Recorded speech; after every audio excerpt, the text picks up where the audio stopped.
ডাকসু নির্বাচনে বিপি পদে সাদিক ভাই, ডাকসু নির্বাচনে জিএস পদে ফরহাদ ভাই, ডাকসু নির্বাচনে বিপি পদে সাদিক ভাই, ডাকসু নির্বাচনে জিএস পদে ফরহাদ ভাই, এজিএস পদে মহিউদ্দিন খান।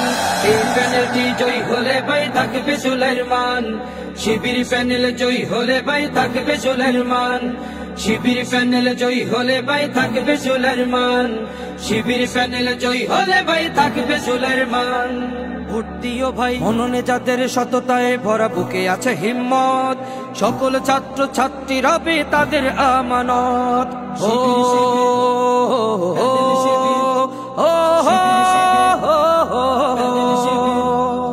মননে যাদের সততায় ভরা, বুকে আছে হিম্মত, সকল ছাত্র ছাত্রী রবে তাদের আমানত। এই আমানতের খেয়ানত করা নেই কোনো অপশন। এই প্যানেলটি জয়ী হলে ভাই থাকবে সুলাইমান।